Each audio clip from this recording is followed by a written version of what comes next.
अस्सलाम वालेकुम नाजरीन, आवाज़ न्यूज़ में आपको खुशामदीद कहते हैं। मैं हूं डॉक्टर हफीज अंजुम। डेरा गाजी खान से गुलाम सरवर कुरैशी की रिपोर्ट के मुताबिक वज़ीर आला पंजाब सरदार उस्मान अहमद खान बुज़दार की हिदायत पर डेरा गाजी खान डिवीजन में 27 अक्टूबर को कश्मीरियों के साथ इज़हार यकजहती के लिए यौम सियाह के तौर पर मनाया गया। दिन का आगाज मसाजिद में नमाज फजर के बाद खुसूसी दुआओं से किया गया। तहसील, जिला और डिवीजनल सतह पर रैलियां, वॉक, सेमिनार और मुबाहिसों के मुकाबले मुनक़िद किए गए। डिवीजन की मरकजी रैली डिप्टी कमिश्नर ऑफिस से तहसील चौक तक निकाली गई, जिसकी क़ियादत कमिश्नर सारा असलम ने की।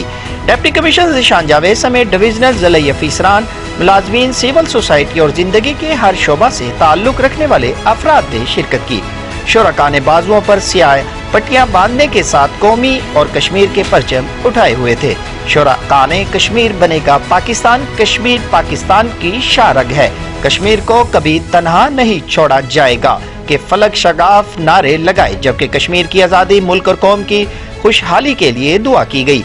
कमिश्नर सारा असलम ने रैली से खिताब करते हुए कहा कि हुकूमत पाकिस्तान कश्मीरी भाइयों की हिमायत जारी रखेगी।